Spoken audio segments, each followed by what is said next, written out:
Greetings and salutations, y'all. Give me 1 second here. I am trying to set up the laptop and have the phone at the same time. I couldn't go live on the laptop because it's too damn slow, which sucks because it's a big 17-inch.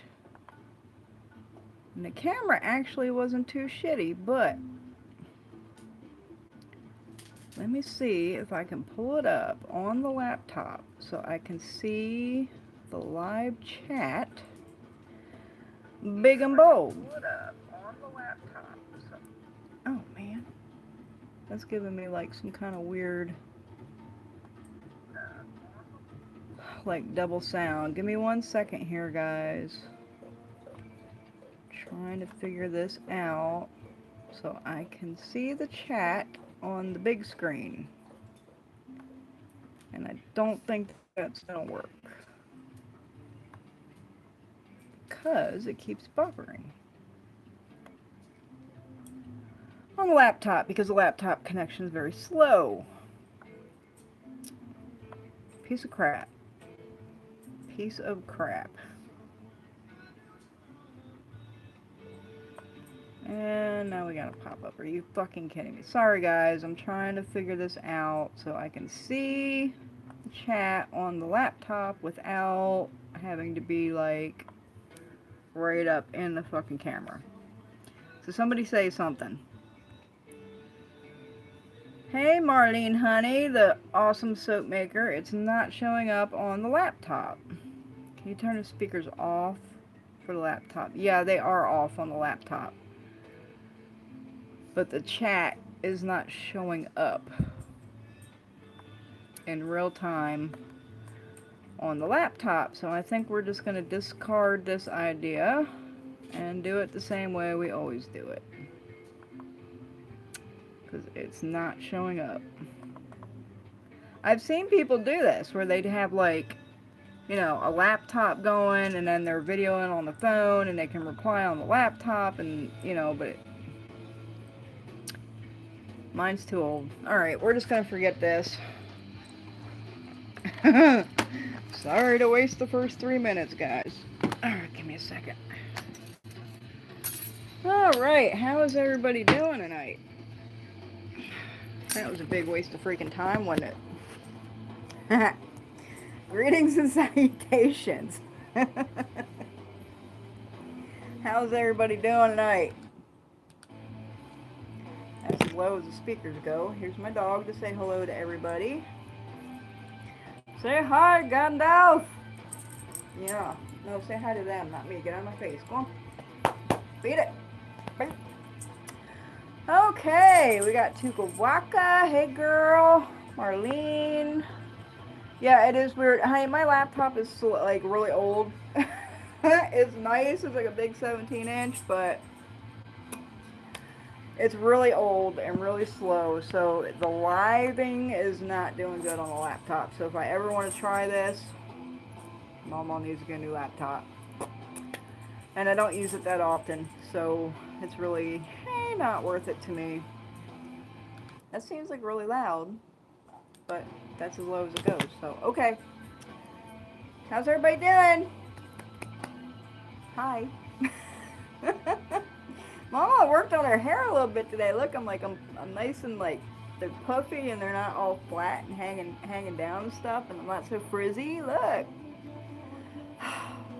I got like this section done and this section done, and it took like 3.5 fucking hours, and I still got all this to do, but it looks a lot better, even just that little bit getting done. Crazy week, yeah, girl. Hey, Jesse Sanchez, how are you doing tonight? Who got the questions, guys? It has been a crazy week. What happened? I went into the Dollar Tree tonight for some fucking shit, and the cashier just started like unloading her day onto me. Telling me how many wackos, like she literally said, I've had some certifiable wackos in here today, crazy people, and da-da-da, and I was like, it's fucking heat. Fucking heat makes people crazy. Hello, Jillian B. Marlene likes my crazy hair. Jesse Sanchez is doing wonderful. Good to hear. I'm glad. I hope everybody is not dying in this freaking stupid heat. Mama's been in her pool every day, and it's stupid because it's so hot. It's like fucking bath water. So it ain't. It's stupid. Do you ever feel beat up after dream work? This week's dreams have been intense, and I feel like I was hit by a truck. Yeah. I've actually had dreams that were so intense that I've woken up actually crying, like real fucking tears while I was sleeping, and I woke up like bawling my head off. Yeah, dreams and spirit walking can definitely be exhausting. I know I'm friends with several other workers who regularly dream walk and stuff, and they get really exhausted from it. So yeah, that's that's completely a thing and understandable. Woken up crying before too, mostly after visitation from dead loved ones. Yep. Mine too, or memories or situations that never even happened, and you know, it's crazy, but yeah, it's happened to me several times in my life where I wake up just bawling my head off because the dreams are so vivid. Heat, snow? Girl, oh, you're up in like Portland or something, right? Snow. Snow in June. Damn, we hit 106 today with the fucking heat index, and it's just stupid. It's stupid. Stupid hot. Everything's dying. Every day they say we're gonna have a storm, and we never have a storm. Like, we need some rain bad, and when we get it, it's probably gonna be like a fucking tornado or some fucking crazy shit. Did I start it too late tonight? Because I don't have a whole lot of people in here. I only see 6 of you. What's going on? 4,000 feet in the Blue Mountains in Oregon. That's, like, incredible because I was actually grew up on the Blue Mountain in Pennsylvania. So that's, like, really fucking cool. The mountain I lived on the Appalachian Trail, the mountain is called Blue Mountain. We had a crazy guy come into the shop and threaten a client in the chair. I think it's because the dark moon is approaching. It's that, and it's the heat. Like, the heat literally makes people crazy, and I mean it. I mean that in, like, every way possible. There's different kinds of heat. And heat has a lot of fucking energy. A lot of fucking energy. And when it's super hot outside, when people get heated inside, if they have hot spirits, they get cranky. They get cranky, they get way excitable, they get angry, all that stuff. Heat, hot, yeah. Hey, Wonder Witch.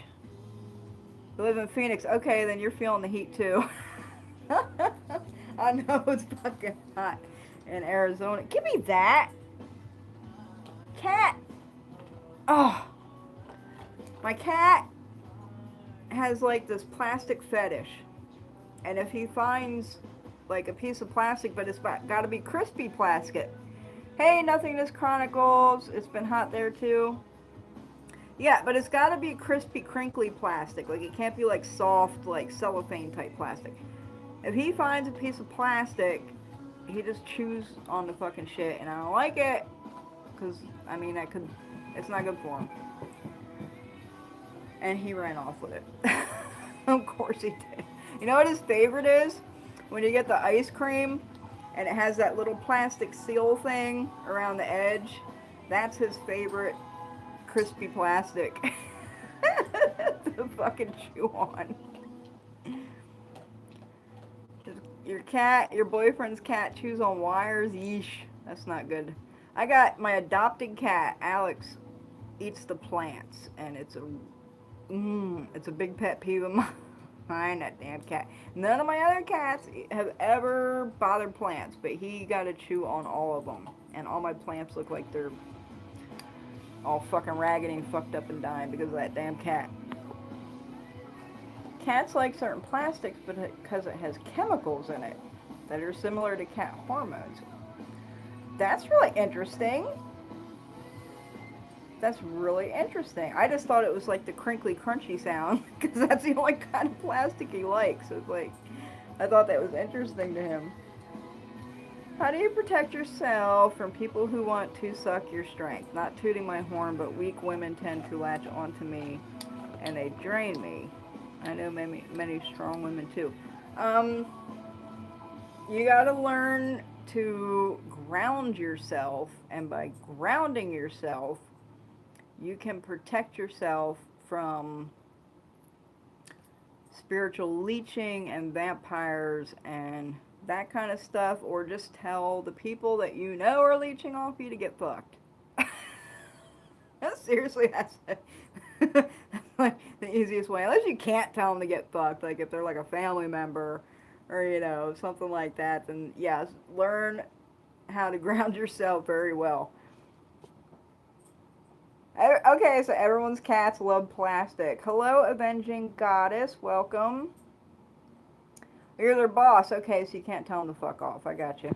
Yeah, learn how to ground yourself. I think we covered grounding in another live. You know, as always, you can walk barefoot in the ground. You can, as silly as it sounds, you can hug a fucking tree to ground yourself.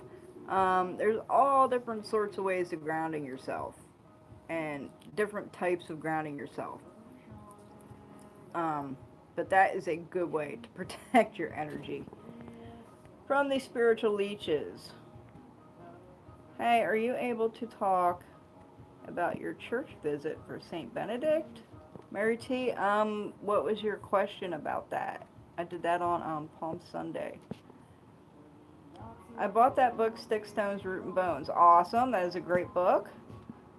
Any tips on protecting my grandmother? She has dementia, and I feel like negative energy spirits latch onto her because she is in a vulnerable mental state. That actually hits really close to home because my mother-in-law is actually going through the same thing. And part of it is some spirit attachment, but also part of it is when elder people get dementia and Alzheimer's and shit, they become very lucid and they hallucinate a lot. And so it's really hard to determine what they're, you know, hallucinating and what they're actually seeing. Like my mother-in-law, for example, kept telling me about a man in black pants in her house. Like, there's no man in black pants in her house. She had a mirror she'd look into, and she kept seeing people standing behind her in it. Different ways you could protect. See, and that's hard too, because if they have dementia, they might not, they're definitely not going to follow instruction. And even if you gave them something like a charm or an amulet or a talisman for protection against things like that, they might lose it, they might not wear it, they might, you know, they might fight the whole thing about it because of the state of mind they're in. So I think my best recommendation would be to protect their house and their space. And by doing that, you can protect them a lot better. So like protect the property outside, protect the doors and windows, do any protections you can do inside the house, and cleanse it regularly with like remove negativity floor wash or sweet floor wash. Those are all different ways I can think of to protect someone with Alzheimer's, because they don't follow instructions. They don't do what you tell them to do, and even if they do, they forget about it. You know, so yeah, I wouldn't try and protect them personally unless you can get them to do a spiritual bath of some sort, but that again would be hard too because a lot of dementia patients don't like water. So yeah, my best advice would be to protect the house and the area. I hope that helps. I gotta scroll back because I just seen a lot of messages fly by. I bought an old style Conjure by Starcassus. I love Starcassus. Mama Star's a shit. Here's a situation. In the last few months, it like seems so loud, but in the last few months, it may matter that I just entered menopause and death work's been coming for me.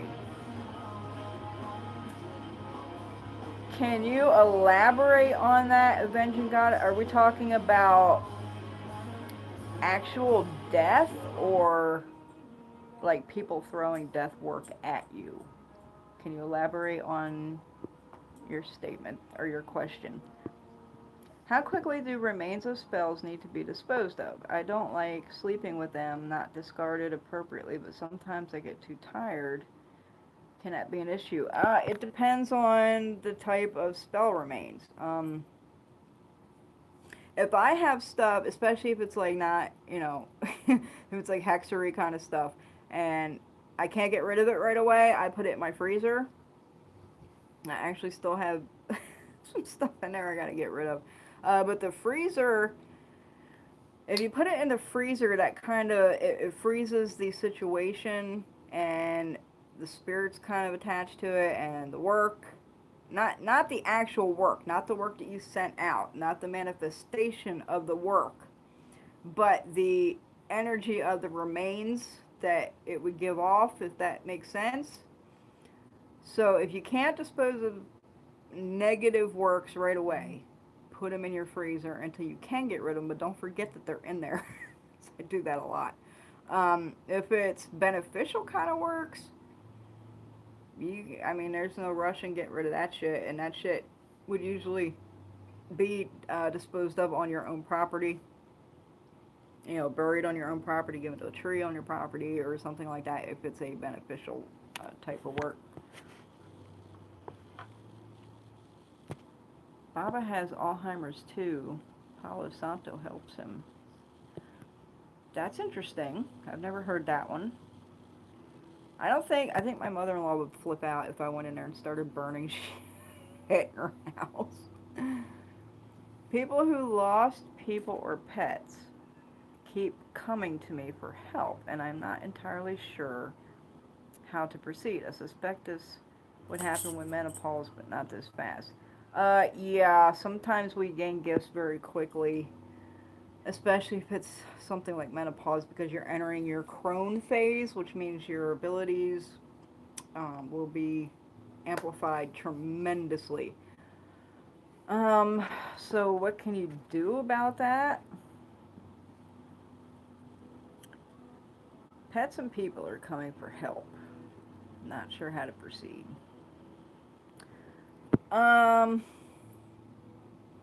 don't know why, but I just heard that you should write it down.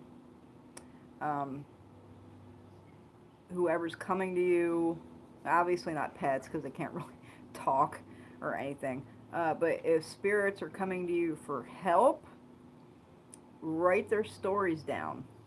That's what I was just told. I don't know why.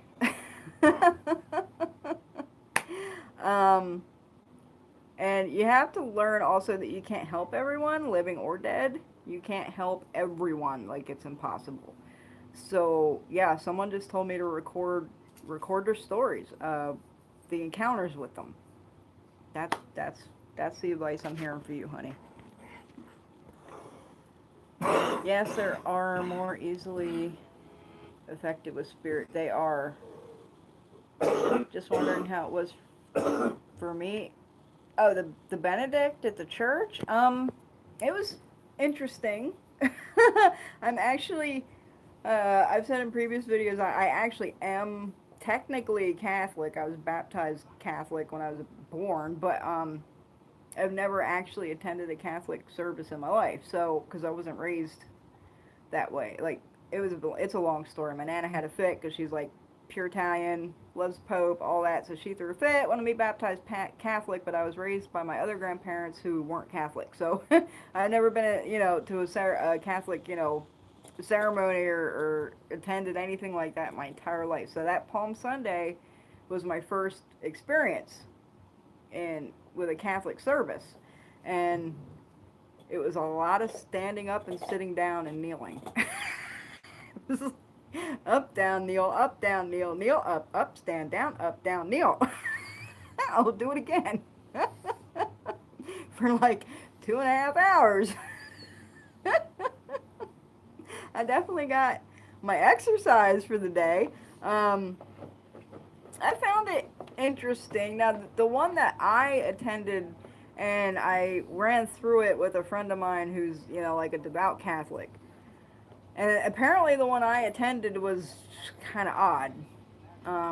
It was a Palm Sunday service, and it was kind of done like a play, which is the best way I can describe it. It was really odd.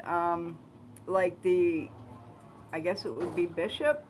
There was a visiting bishop or pastor for that ceremony, that service, and he was like reading the Passion, but he would only read the parts of Christ. So like he was speaking as Christ, and then in different parts of the church there was other people with like speakers, and they were speaking for other people.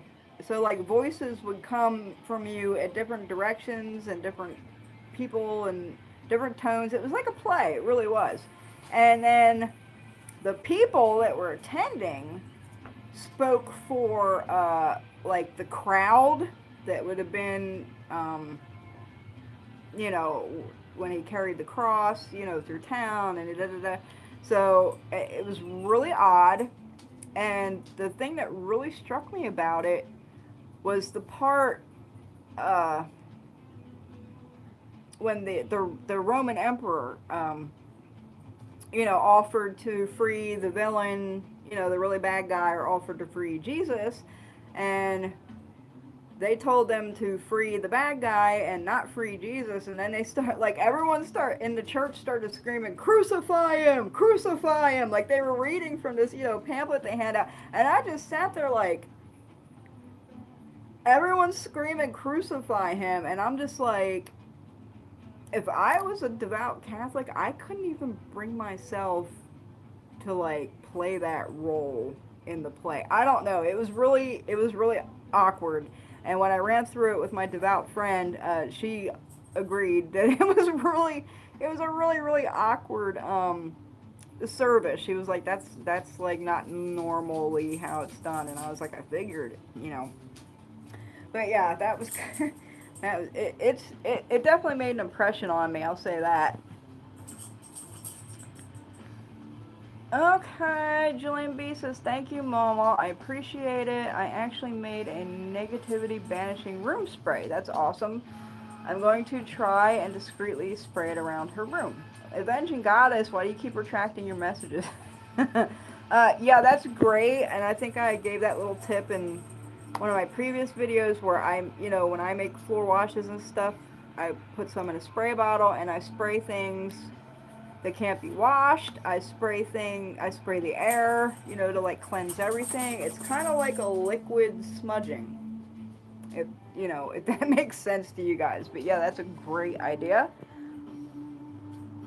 Can you put floor wash in a spray bottle if you have carpet and cannot mop? Absolutely. Other tricks for carpets is salt. And I even do that on my bare floors. When I'm spiritually cleansing my house, I will pour salt all over the floor. I will pour it on the hardwood, the linoleum, the hardwood. I will pour it on the carpet. And then you just vacuum it up like you would a carpet powder, or anything like that. But the salt will absorb and trap that negativity stuff out the carpet. I hate carpet. Like, I loathe it.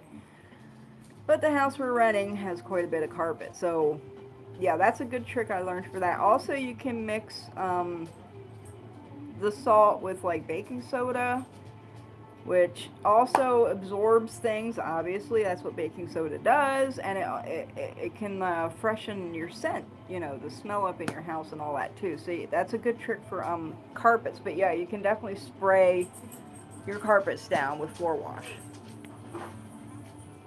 Steam cleaning, that's a great idea. Yes, it was a negative curse breaker. I should have just done it.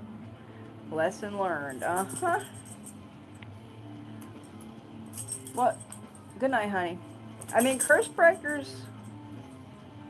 I mean, it was a negative curse breaker, but that's not necessarily a negative work, but it would have some type of energy with it, yeah. Do mojo bags have an expiration? Or can some be set for life? I was reading that wrong. I thought it said set on fire. I was like, why would you set your Gregory on fire? That's set for life. Um, they're set for life unless you neglect it for a long motherfucking time. Gregories have a spirit in them, or mojos. Mojos and Gregories are very similar. They have a spirit in them, and you can't neglect the spirit. Just like any other spirit, it will fucking leave. And once it's gone, it's gonna, you're not really gonna get back. So mojos are good for life unless you've neglected it and not fed it, and used it for quite a while. Then the spirit's gonna go, and you gotta get a new mojo. I'm 100% Italian, raised Roman Catholic, now a witch, and I can confirm that my church did the Passion like a play as well. Oh! And the whole church screams Barabbas, and it always made me uncomfortable. Exactly! Like, I was just sitting there the whole time going, because I wasn't, I had the, like the pamphlet thing that they hand out where you're supposed to do the call and response kind of thing. But I wasn't doing it. I was just reading along and watching. I did the stand up, kneel, sit down, all that shit, but I wasn't speaking the parts. And when that stuff happened, I was just... My husband felt the same way. He was just like, what the fuck? And I'm like, yes. Yeah, we both felt really awkward about it. But my other friend is Catholic. She said that it's not normal for it to be done like a play like that. So I don't know.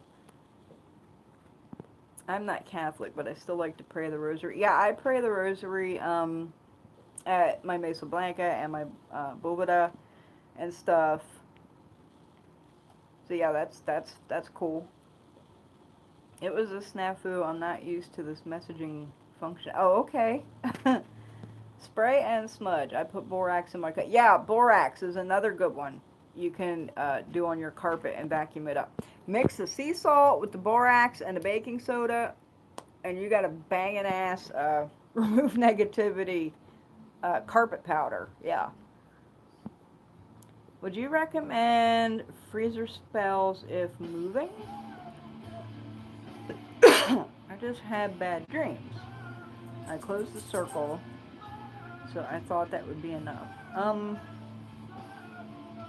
Would you recommend freezer spells if moving? Not quite sure what you mean by that. Like you want to do a freezer spell to move? Or you're moving so you're not sure about sticking something in your freezer? I'm not sure I understand that question. I'm 20. What advice would you give me in life? Oh my god, to be 20 again.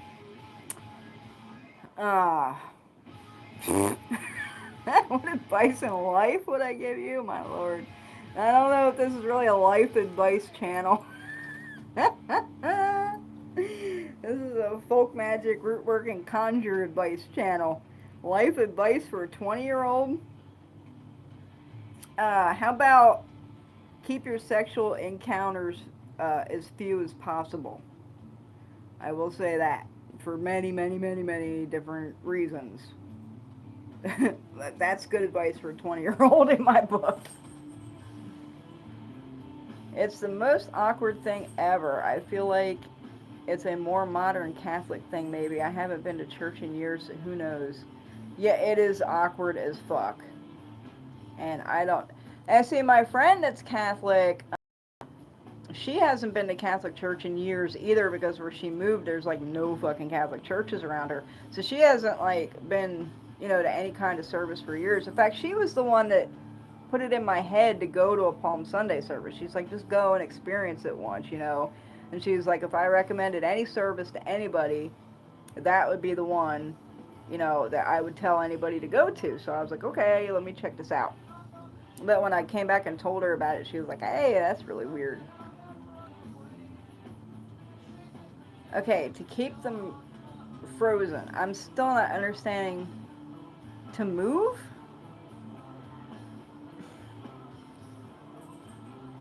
I'm not understanding at all what a freezer has to do with moving. Unless you want to keep somebody from moving. Other than that, I'm not quite sure. Can you reuse the hard curios from a previous mojo? Yeah, because a lot of them have like hajam roots and, you know, yeah, those things can definitely be refed and, you know, cleansed and reused. But, I mean, you'd have to make a whole new mojo and put a whole new spirit in it. So, but yeah, those curios could definitely be reused if they're hard ones. Nothing This Chronicles just turned 20 yesterday. Ha, happy birthday, you damn Geminis. Fucking Geminis, god damn it. I am literally surrounded by fucking Geminis. Like everybody in my life is Gemini, and it's so crazy. It is crazy. Wonder which ice packs in a cooler. Great advice. Oh, okay. So your question was to keep it frozen if you're moving and you. Okay, so you don't have a freezer. Is this that? Okay, I understand it now. Yeah, ice packs and bags of ice. That's how you keep stuff frozen, honey. Have you ever used stone talismans? I have an evil eye agate that I use for protection on the daily. Yeah, I have one stone that I wear a lot, and it's moldavite. But moldavite is definitely not for everybody. But it's like my favorite stone. I'm not big on the stones and crystals. I'm really not, unless it's like a stone I picked up somewhere that has a certain energy to it. And I'm not talking like a crystal.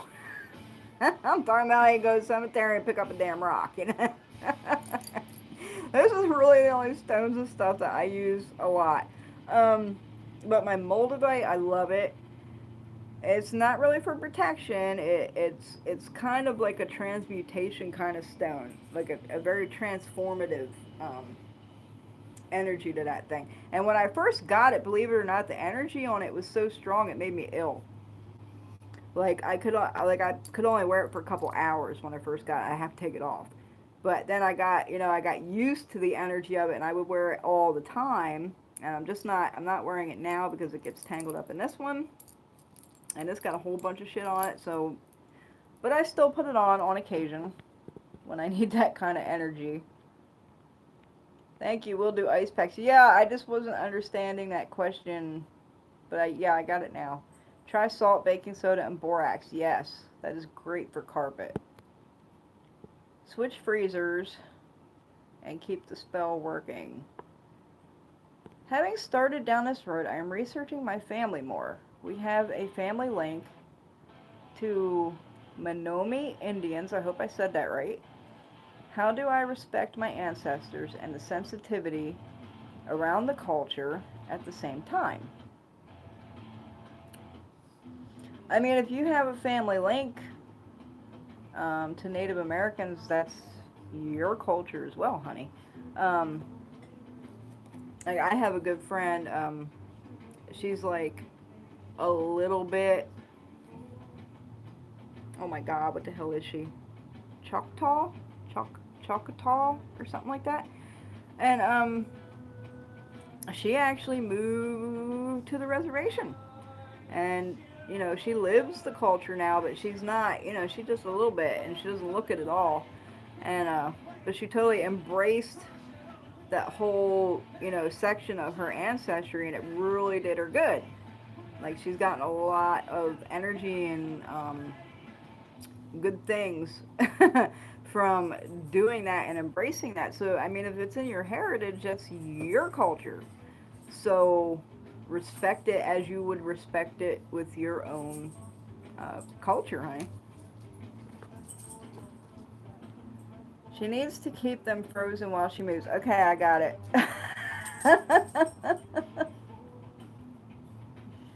You know, if I had, it depending on what it is, if I had some shit in the freezer and I was moving,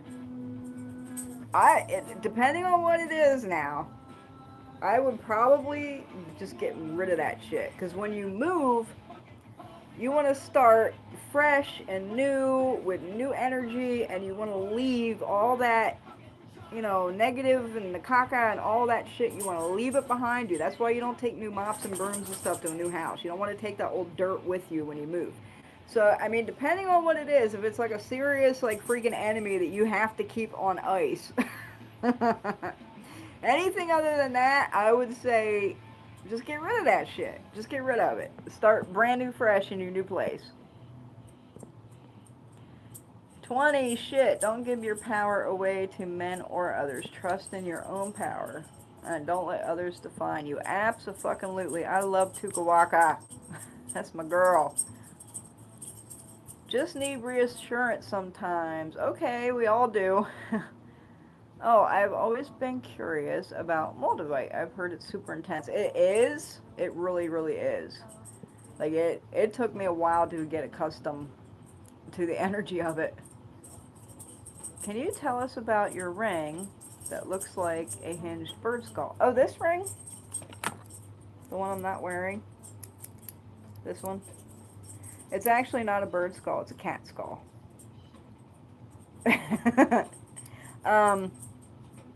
I don't know what to tell you about it other than I got it at a horror convention and I love it. I mean, of course, it's been placed in places and with certain spirits, and all my jewelry has been, you know, placed with my spirits in certain places for certain periods of time to empower them and stuff like that. But yeah, it's just a ring I picked up at a horror convention because I really liked it. I made it again. Hello, Ancient Visions. Does the coffin nail cross symbolize divine and spiritual protection? It does. I mean, crosses, whew, I could spend fucking 5 hours talking about the symbolism behind crosses. Crosses represent a lot of things, but yes, it can represent divine spiritual protection, but as I've spoken before, it also is the iron in the nails that helps a lot with the protections. A lot of spirits are repulsed and repelled by irons. A lot, not all. Always remember that. In Korean shamanism, human souls have the ability to become God. That's interesting. I like learning stuff about different cultures. Cat skull ring, so cool. Yeah, I get a lot of compliments on that ring. I haven't been wearing it lately because it kind of, like, if I bump it the wrong way or something, because it's really sharp. Like, it got fucking teeth on it. See the teeth on that thing? Those fucking things are sharp as fuck. And if I bump my finger or it turns the wrong way or something, I'm like, it cuts my finger. So sometimes I'm wearing it a lot, and sometimes I'm not. Cat bones are really good. I forgot why, but online says it all. I think you're talking about black cat bones. Yeah. I mean, yeah, they're great, but, you know, I would never... I mean, even in the traditions, cats are not usually something that's sacrificed or anything like that. Now, back in the old days, they didn't give a fuck. Like, original black cat oil, you made it by boiling a fucking cat. And there's also a lucky black cat bone. Like, when you would make the black cat oil, the bone that floated to the top, that was the lucky black cat bone, and that was the one you kept and worked with. Yeah, back in the day, they didn't really give a fuck, but that's not really ethical, and it's not really done anymore. There's a big difference when it comes to sacrificing or using domesticated animals like pets as pertaining to wild, well, not wild animals, but more like livestock kind of animals. There's a big difference there, and the domesticated animal thing, it's done a lot in some countries, especially with dogs. Yeah, they do dogs a lot in some traditions and in other countries, but not really cats, not so much. But back in the day, they didn't give a fuck if you boiled a cat. Like, they didn't care. Just found it on eBay. Yay, awesome. I love eBay. Hello, Daily Witch. Cats are very sacred. Okay, so I know there are rules to the bones for sure. Yeah, if you go back and look on like my previous lives, I told the story about my cat that died, and then when I dug him up to get his bones, he vanished. Go back and watch that live. It's a really interesting story. I don't want to rehash it again on this one because then I'm just rehashing stuff that I've already talked about. Do you find that wearing silver heightens your empathic abilities? I used to wear silver a lot and wondered why I was crying at work for no damn reason. Of course, it was someone else's feelings. Not really. Not in my case. I mean, everybody's different, but personally, silver does not heighten my empathic abilities. Ceremony does. Hello, Woo Ferguson. Nice to see you. Hope all is well with you too, Daily Witch.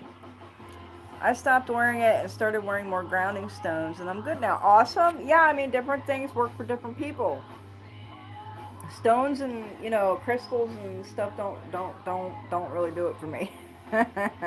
So, but yeah, I mean, they definitely work for some people. I love my cat. She's clumsy and awkward. I got a fat cat that's just like that. He's really clumsy and awkward because he's so fat. I carry a silver dime on me for protection and money matters. Yeah, mercury head dimes are fucking fantabulous for protection. In fact, there's an old conjure trick to keep yourself from being hoodooed or hexed up or anything. You take a red string or ribbon and you drill 2 holes in the mercury head dimes. You run the red string or ribbon through it, and you wear one on your ankle. When I wear them on both ankles. I used to wear them like 24/7 on both ankles. You can wear it on your left ankle. And that's supposed to keep you from, like, if you walk through, somebody lays down a trick for you, a powder or, whatever for you to walk through, that's supposed to protect you, the mercury dimes on your ankles. Now, there is actually some scientific things behind that because the silver. Okay, so a lot of hoodoo powders and tricks and stuff have sulfur in them, a lot, like especially hot foot powder and stuff like that. And when sulfur reacts with silver, it turns the silver black. So there's actually some science behind that. So like if you were wearing the mercury dimes on your ankles and the dimes turned black, you had walked through a fucking trick and it protected you from it. Um, so yeah, but that's a really old conjure trick. I carry so many rocks in my purse, and I forget what I have in it until I clean it out sometimes. That's funny. I can imagine carrying a bag of rocks around in my purse, like just carrying rocks in my purse all the time. My shit's heavy enough. I don't need a bunch of rocks in my bag. How much did Native Americans influence American folk magic? I know many tribes took in African slaves. Yeah, I mean a lot. It depends on the type of American folk magic, but I know definitely down in the South, uh, like the hoodoo and stuff like that is highly mixed with the Native American cultures because they were basically treated the same. The Native Americans and the enslaved Africans were like treated the same, so they mingled with each other. And they traded secrets, they traded tricks, and they commingled, and they did all that stuff, and they interbred and all that. Like, my friend that I was speaking of earlier, I'm pretty sure she's Choctaw or something like that. But they are like black Indians. They really are. She showed me a lot of pictures of, you know, the culture and kind of from her ancestry and stuff like that. And they're black Native Americans, which is I find this very interesting. Like I love it when she talks to me about it. I think it's really interesting. I love learning the history of everything. Same here, and I dried a lemon for my St. Joseph altar. Awesome. Every country and culture has its own folk magic, so it's hard to tell. Yeah. So now, like, I know, like, where I'm from in the Appalachians, like, our kind of folk magic is not, as far as I'm aware, even though it's called powwow and stuff, it's not really Native American influence. It's really not. But when you go down south and stuff, it really is. So it really depends on what part of the country you're talking about when you're talking about American folk magic and conjure because it varies by region.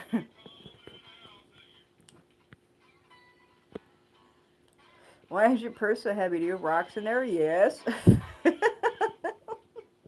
My bag feels like I got it full of fucking rocks. I can imagine carrying around a bag of rocks. Can you use coconut milk in an uncrossing bath?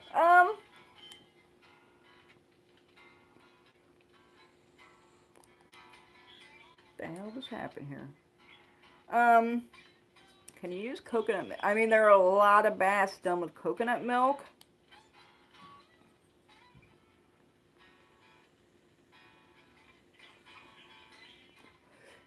I don't think I would put it in an uncrossing bath, though. I never have. I know a coconut itself is kind of like an egg. Like a whole coconut kind of works along the same lines as an egg. Like it absorbs negativity, it traps it and everything. Not that, like I'm saying, there are different kinds of baths where you use coconut milk and different kinds of milk and stuff, but not for uncrossing. Usually, when you do a bath with coconut milk, or different kinds of milks and stuff. It's more for like clarity and communication and um, clairvoyant, stuff like that. And also when you do baths, depending on what you put in the bath itself can be an offering to a certain spirit. Um, so like if you're trying to get in communication and in contact more so with a certain spirit, then you would want to put some of their stuff that they like in your bath. So like some spirits like coconut, and you would do that in the bath. There's one called a white bath that I'm aware of in the Santeria tradition, and that uses like three or four different kinds of milk, and one of them is coconut milk, and like cascarilla and holy water and Florida water and salt and all this. But it's actually called a white bath. Oh, and white flowers and all this stuff. But yeah, depending on what you put in your bath, the bath itself can draw in and be an offering in itself to a certain spirit that you want, maybe to help you, depending on what you're getting the bath for. So if you want that spirit to help you, you put something in the bath that spirit likes, so they'll come and be interested, right? And they'll help you in whatever you're trying to achieve by doing the bath. So uncrossing, yeah, no, I wouldn't. I wouldn't put coconut milk in an uncrossing bath.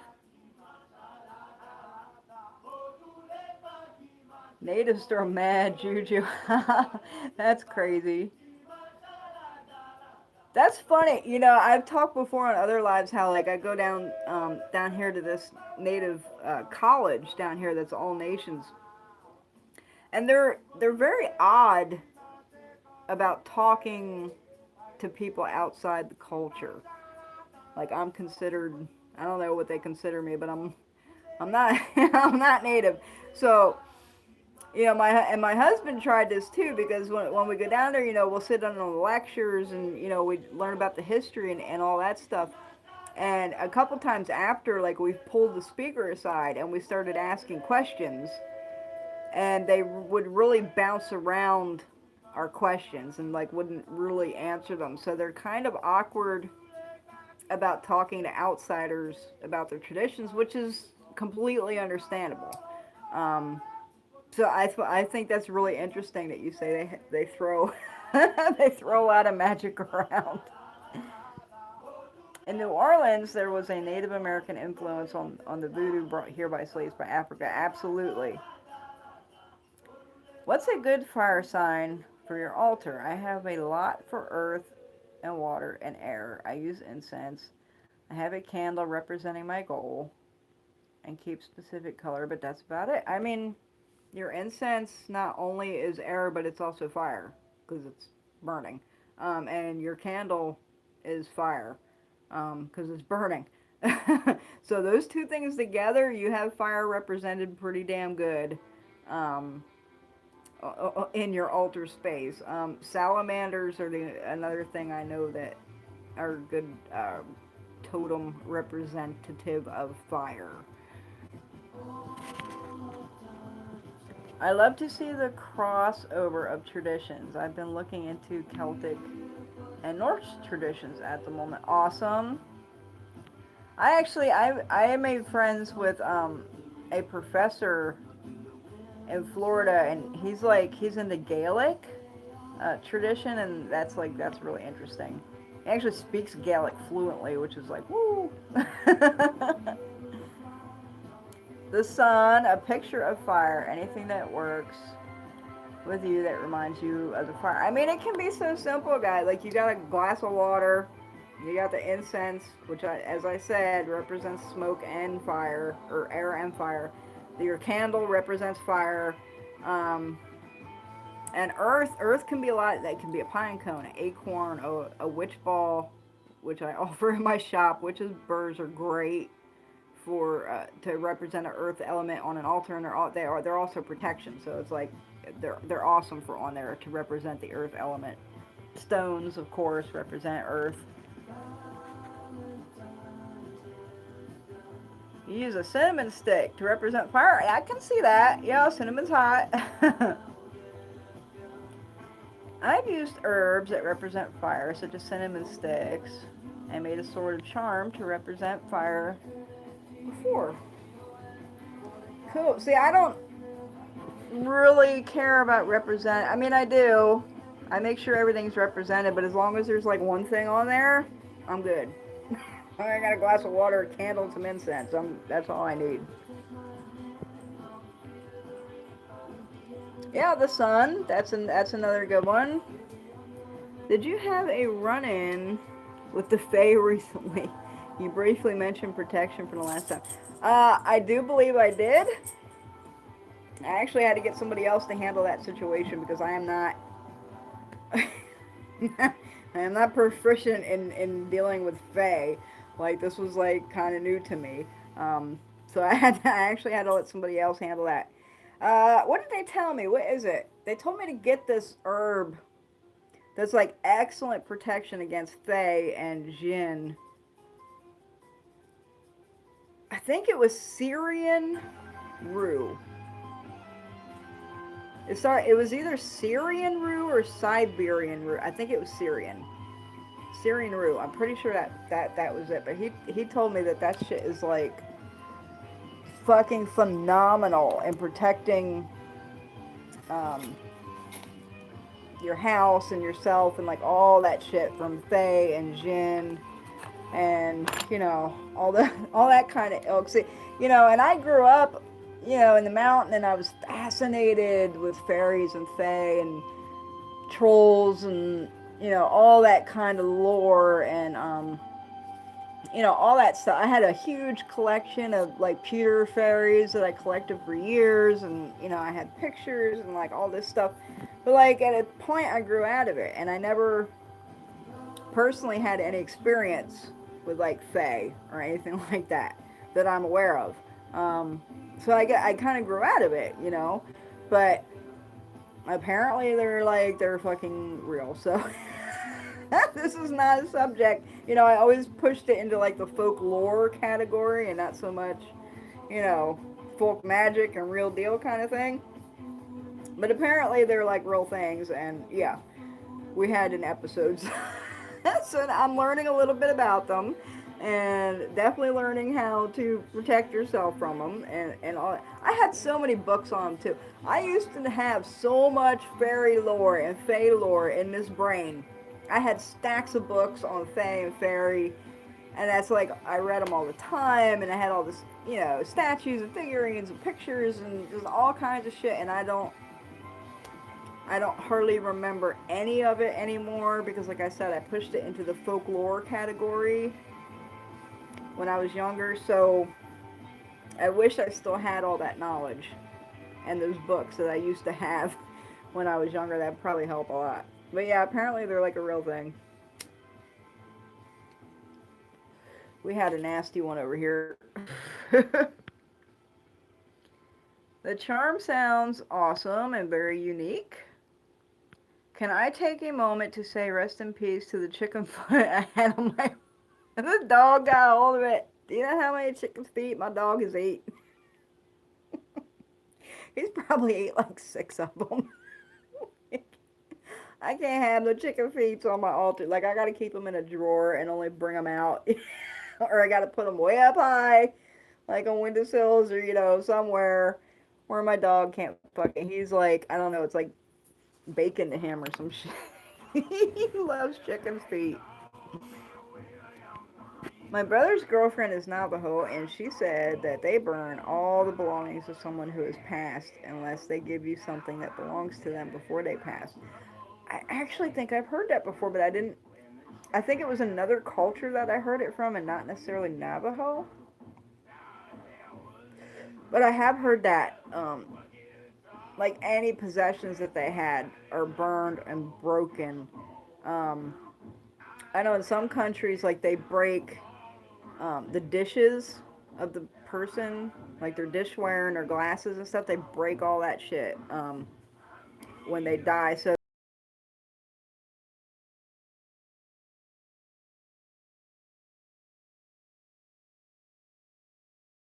I have to try and hang around too much because they're gone. See, I could see that burning all their possessions because it would kind of give them the hint, you know, that they're no longer there either. Rest in peace, Chicken's Foot. Like, they would not be as strong as they are, right? Right?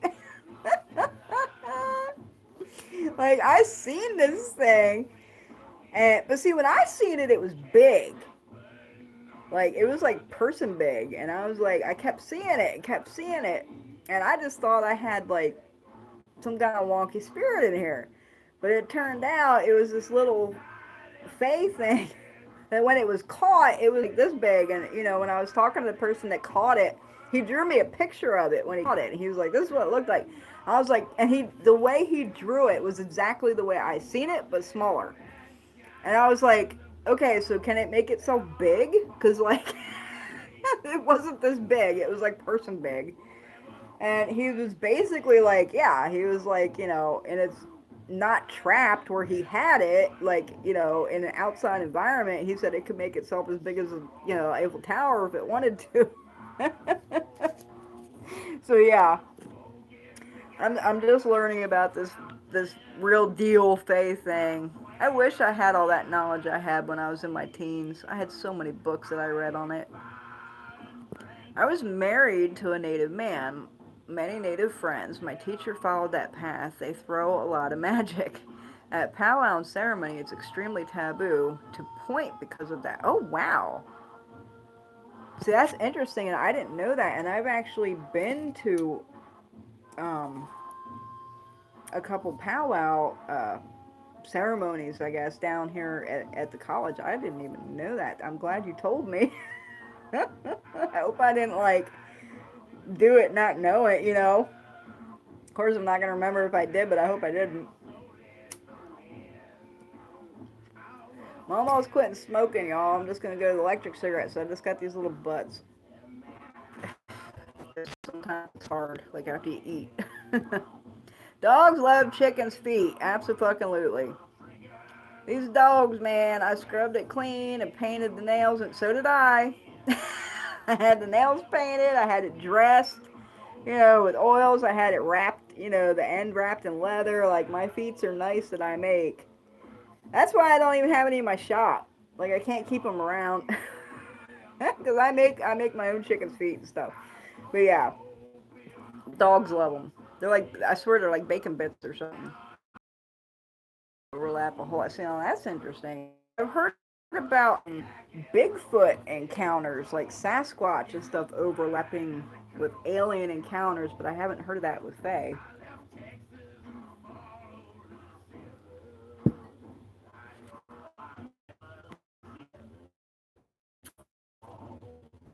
One of Whitley Strieber books, he mentions an encounter he had.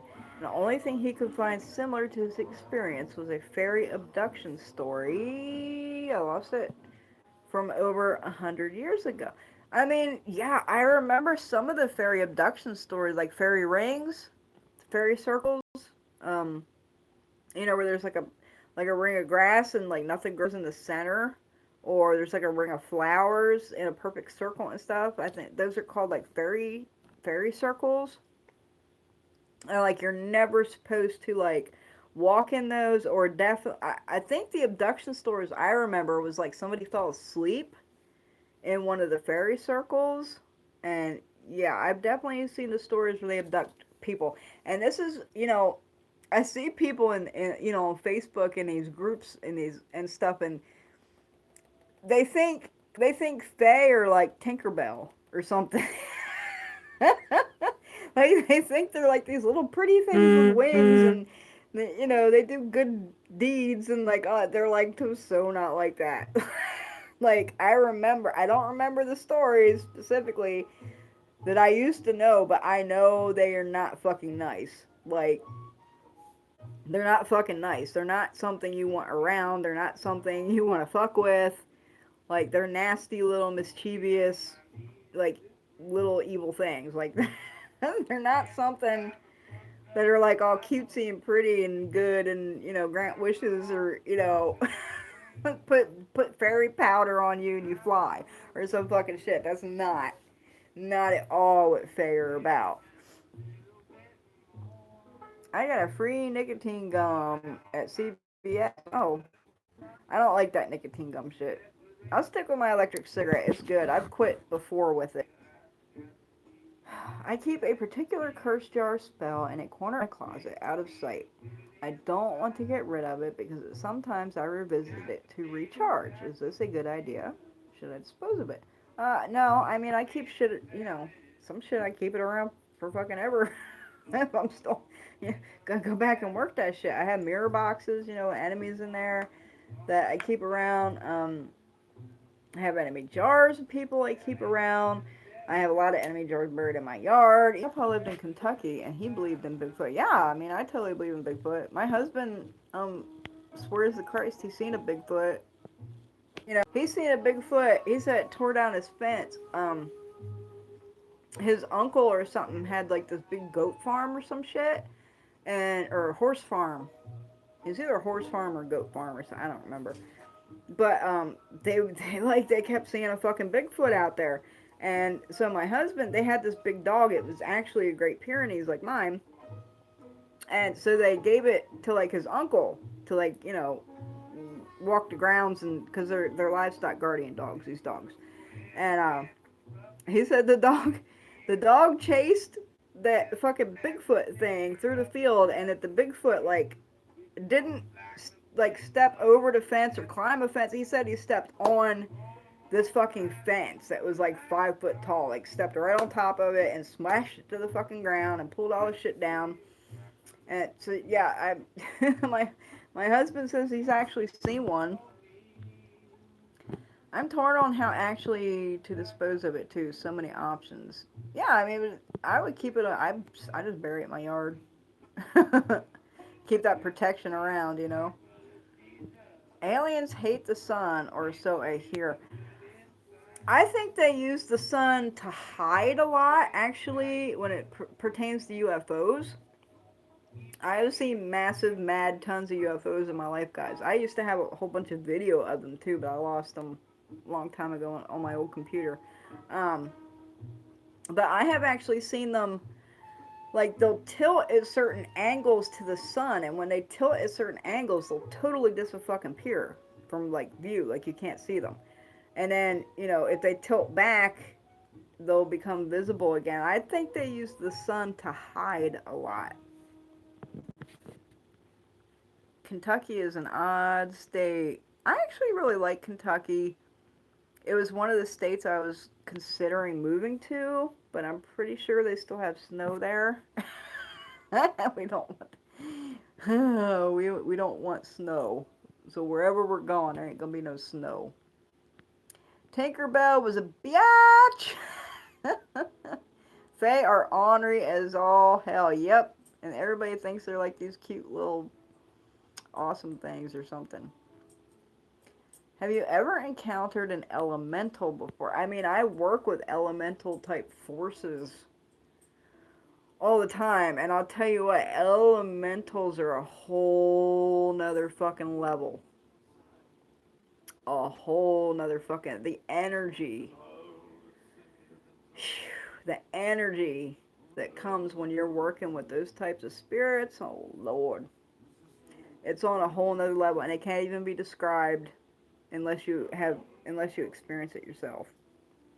Like, it's a whole nother fucking level. I see this one dread like sticking up and I can't find it. Oh, there it is. Lay down. See, I tightened my roots today, so they're like, they're all puffy and shit. What the fuck's going on?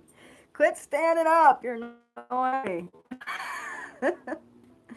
I vape and I haven't had a cigarette in 4 years. Yes, I quit with the vape for like 3 years. And then my father-in-law got really sick and wound up passing away, and that was like crazy stressful. And then I started smoking again. That was 2 years ago. Actually, it'll be 2 years on Father's Day next week that he passed away. So I'm trying to quit the cigarettes again. And what's fucked up, with the e-cigarette, you're getting all the nicotine. So what are you addicted to in a cigarette?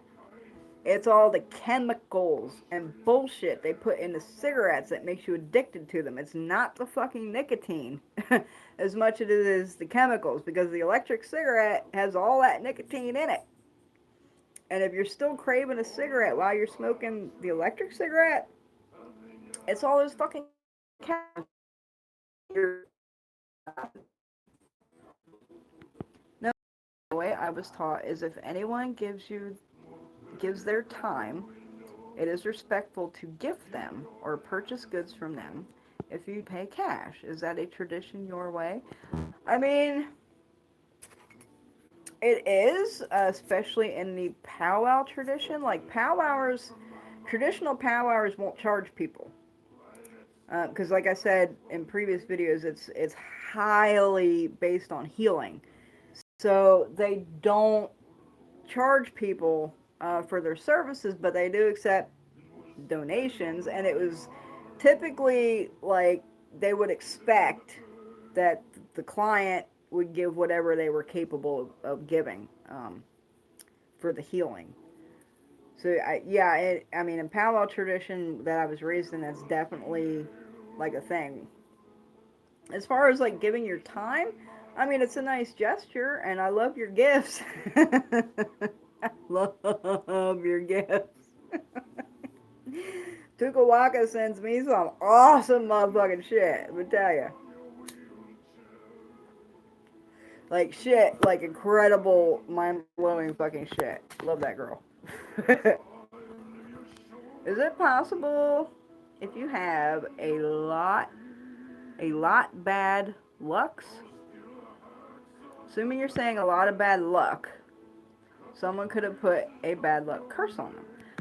Yeah, I mean, a lot of bad luck is definitely one of the symptoms of, hexery or a cross condition or something like that. But it doesn't necessarily have to be like a bad luck uh, a condition that was put on them, but it's it's a sign.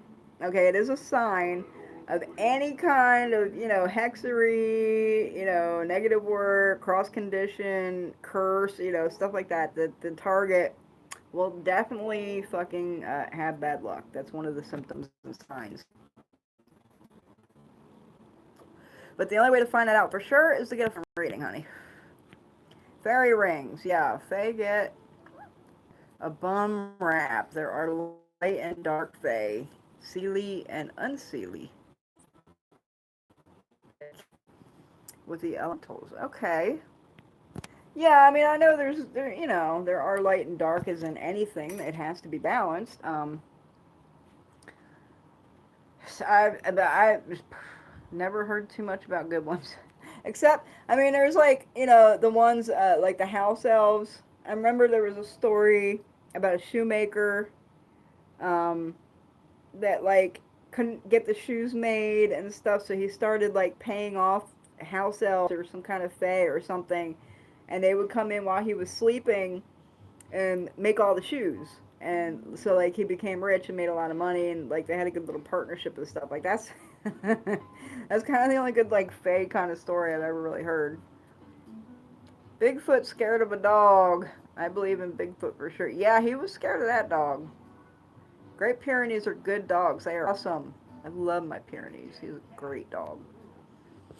I have seen a Bigfoot like thing when I was gardening. I thought it was a person, so I waved at it and asked it what it was doing, and it took off on all fours. Oh, that's interesting. A Bigfoot on all fours? I've never even heard of that. You sure it wasn't like a rookaroo or like a skinwalker kind of thing? I could see that going on all fours before a Bigfoot. Have any god or goddesses exposed themselves to you in physical form? Um, I wouldn't say god or goddess. I would not say that. Um, but I've definitely seen spirits in physical form, most definitely. Um, I've heard stories um, from like my godfather and stuff, and he would tell me like the first day I got initiated. I remember I was sitting and we were talking, and he was like, "Don't be surprised if you see this guy," and I was like, "Well, tell me what he looks like because I see his shit all the time." And he was like, "No, no, no, no, no. You see him, you gonna fucking know it." And I was like, "Oh, all right." And I have several worker friends, that have told me how that they have encountered, higher level deities or what some people would call gods or goddesses in physical form. They have appeared to them.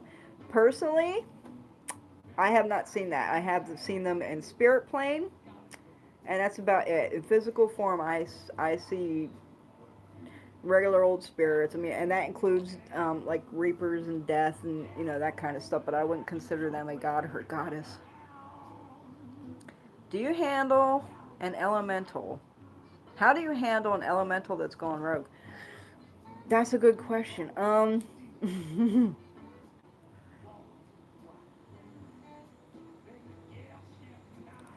That's a lot of trial and error. It's a lot of trial and error to figure out how to deal with it and how to handle it. Like I said, what I deal with is a lot of elemental type energy spirits. And when they go rogue, it sucks. But usually mine's when they're doing stuff like they're jumping on me or something. So I've had to figure out different tactics, on how to get them off and kind of calm them down and back them off and kind of put them back where they go and everything. How do you handle when it's going rogue? I mean, how do you handle an element that's gone rogue?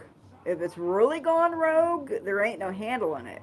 That's like that volcano going off in Hawaii or a tornado or a hurricane. How do you handle that? You fucking don't. You duck and cover. Yeah, that's the kind of elemental forces I'm talking about. I chopped down a grapevine that was taking over my fence in my old house. I ended up severing the tendon in my finger. Oh, near the chop, nearly chopped it off. Had to have microsurgery to reattach the tendon. Damn thing. Oh no. So you're harvesting a grapevine, and how did Faye get involved with that? Like they were living in the grapevine, and they were like pissed that you were cutting it down. That's the scenario I'm seeing here. My grandfather actually did that. Because growing up in the mountain, we had a wood burning stove, and that was how we heated our house every winter. So every summer, my grandfather spent, this fucking dread is bugging me. My grandfather spent, the summers chopping wood. So we would have wood for the winter. And he used to do it, old style with a fucking axe and shit. Now he has, like, newfangled equipment. He has log splitters and chainsaws and all that shit. But, yeah, I remember I was a kid. I was about 7 years old. And he was out back chopping wood, with the axe. And the axe got stuck in the wood. So he's, yanking the axe to get it out of the wood, and he yanked it, it flew up in the air, and came down and chopped his hand at the wrist. And it pretty much chopped it clear off, like it was hanging like some skin, and the whole fucking thing was pretty much off. And I'll never forget it, it's my grandfather. I don't know why men hate doctors. Why do men hate doctors so much? Like, they will not go to a fucking, I don't care, you chop your fucking hand off, you ain't going to a fucking doctor. He went in the bathroom and tried to put his hand back on with band-aids and like an ace bandage. I remember my grandmother beating the fuck, because he was in there for like an hour and a half. And my grandmother basically, knocked the damn door off the hinges and seen what happened, and like grabbed him by the ear and dragged him to the fucking hospital to get his hand put back on. So yeah, I mean, I can see that scenario. At least it was just a finger and not your whole hand. What is one spiritual oil you could not live without? Oh boy, that's a hard one.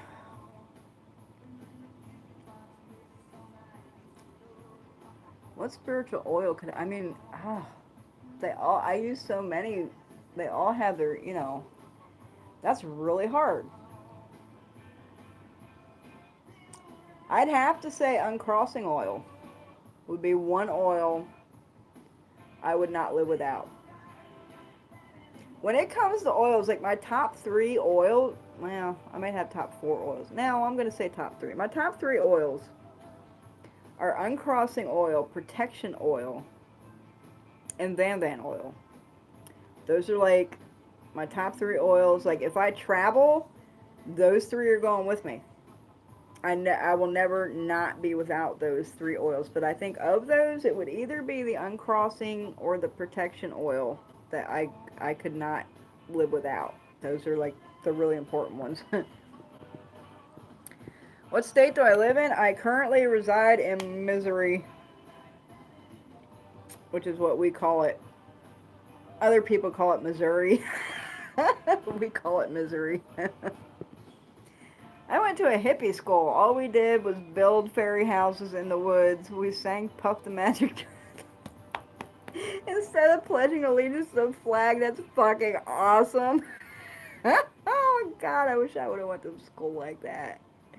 I remember I went somewhere.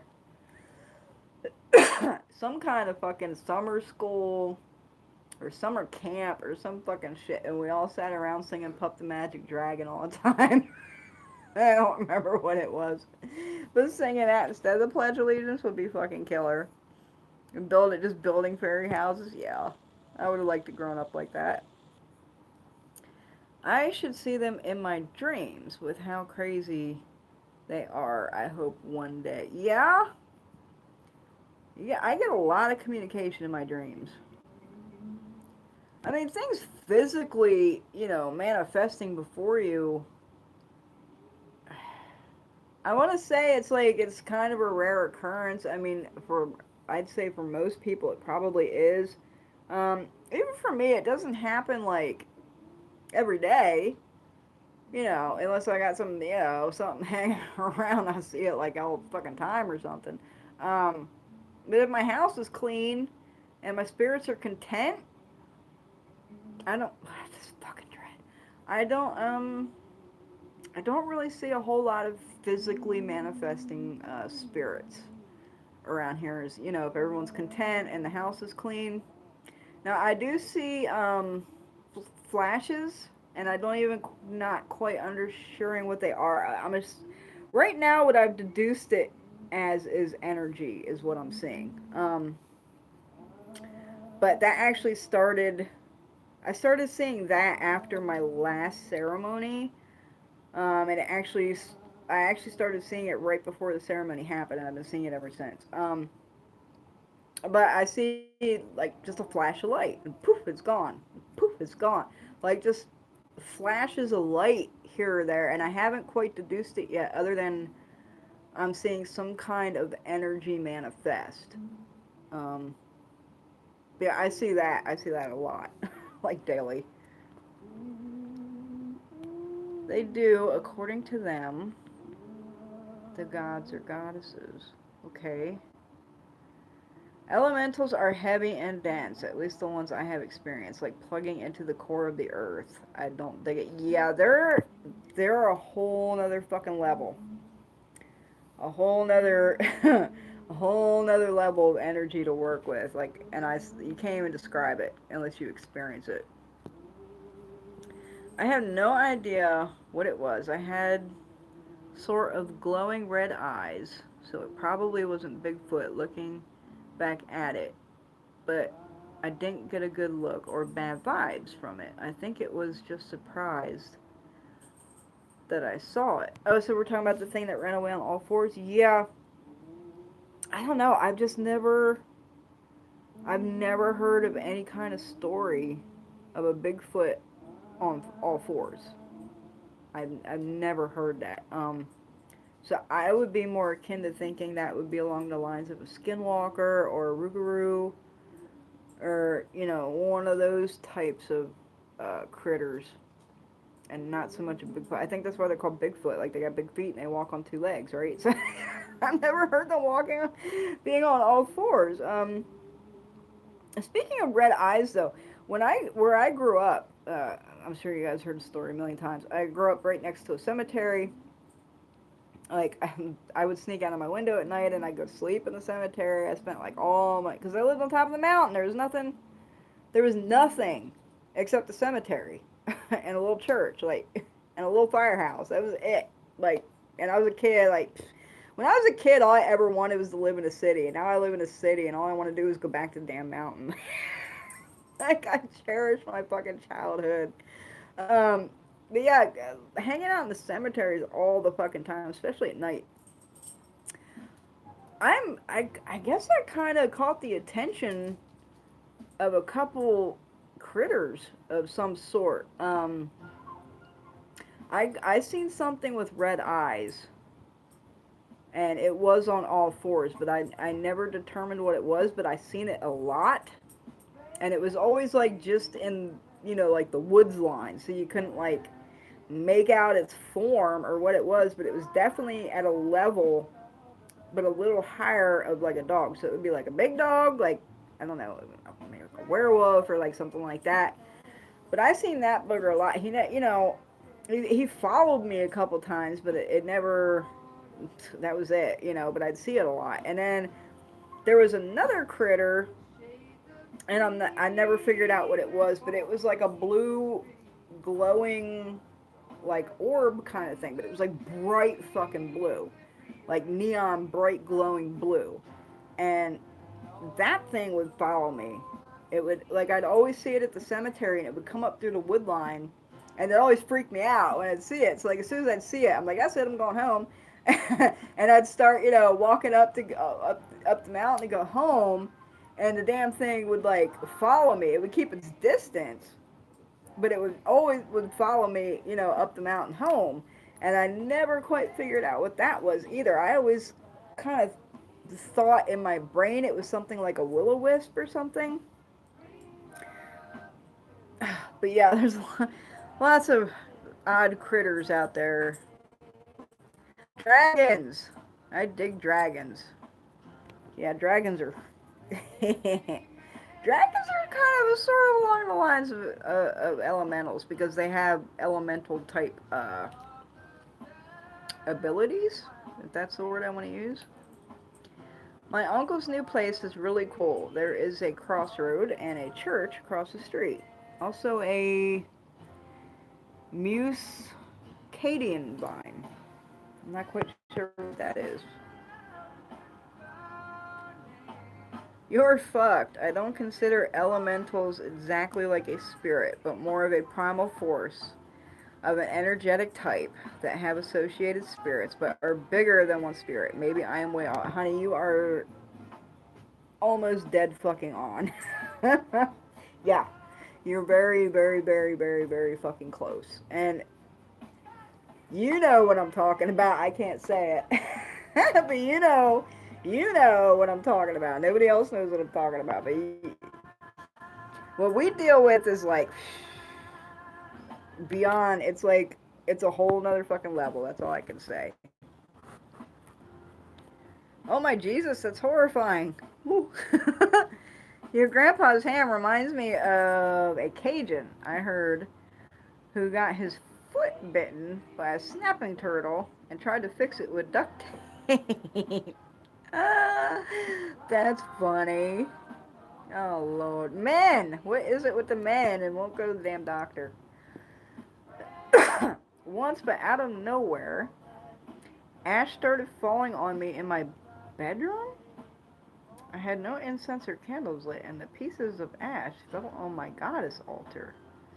I still haven't exactly figured out what that was. That's a really interesting manifestation. I'm trying to think. I think I had someone kind of tell me something similar.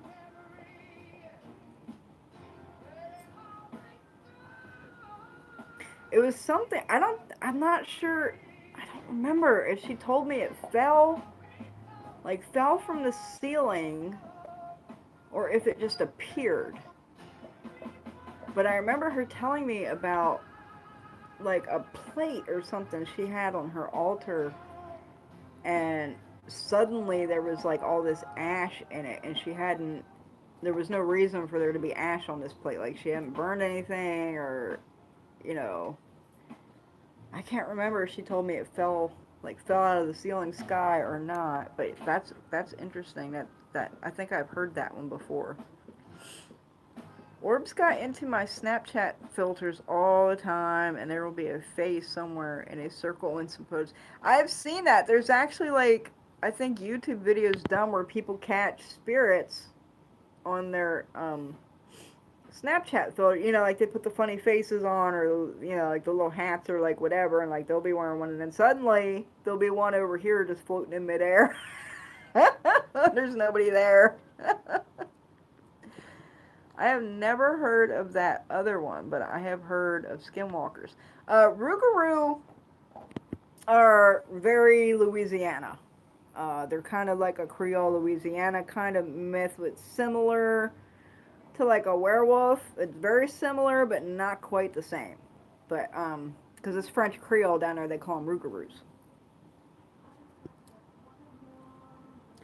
I do live in the mountains, sort of, and it's weird because it is sort of suburbs as well, even though the house I'm in is built into a cliff. That's fucking sweet. I'd love to live in a house built into a cliff. Oh! Welcome, Country Al, getting that laundry done. Yeah, a lot of fucking shit goes on in the mountains, y'all. Like, a lot of fucking shit. A lot of fucking shit. All kinds of critters and UFOs and just crazy shit goes on in the mountains, big time. A ghost tried to have sex with me. I swear to God, I was sleeping. I woke up shaking, and it didn't stop for like 10 seconds. That's great. That you're like the second person that's told me that too. I have no personal experience with that. I've never, I never had sex with a ghost or a spirit. Now I did have one put its hand between my legs, like not like in my well, kind of below my genital, like kind of like under my like between my butt and my knees, like the thigh area. I did have a spirit climb in bed with me and kind of put his hand like kind of between my thighs, and it actually pushed the blankets between my legs, and that's how I knew some fucking fuckery was going on. At the time, I thought it was my boyfriend at the time, and it's okay. I don't know if I ever told the story about the trailer I lived in with my ex and the Ouija board and like all. I don't know if I told that story. But anyway, I'll make it really short. So like my boyfriend always went to work at like 4 in the morning. Okay, and he had this really really loud band. So I was just getting home usually around 1 or 2 in the morning from my work, and he'd be getting up around 4 in the morning to go to his work. And every morning, you know, he'd give me a kiss, and he'd go. I would hear him leave. He'd start that loud ass van, and he'd drive away. You know, and I knew he was gone. Well, one morning he gave me his kiss, started the van. I heard him leave, and like 5 minutes after he left, and we had a waterbed. And like 5 minutes after he left, someone climbed in the waterbed, like whoosh, like the, someone climbed in the fucking waterbed behind me, and slid their hand like between my thighs and pushed the blankets between my legs and everything. And I was like half asleep and thought it was my boyfriend, and I just kind of like rolled over because it was behind me, and I 100% expected to see my boyfriend behind me, but he wasn't there. And when I turned around, the whole bed like whoosh, like somebody jumped off of it real quick. I heard footsteps run down the hall, and then I heard a door at the other end of the house. It just went click, like somebody just lightly shut the door. And as soon as I heard that click, the whole fucking house started shaking like an earthquake. And I was like, holy fuck. Like I jumped out of bed, jumped in my car, and drove 45 minutes to my grandmother's house. Because I don't fucking want to deal with that shit. It was fucking crazy. Um, that was a whole fucking ordeal. But yeah, that having sex though, no. But you're not the only person that's told me that. Someone else recently also told me that. The ash was black as night too. So wow, that is crazy. That's really fascinating.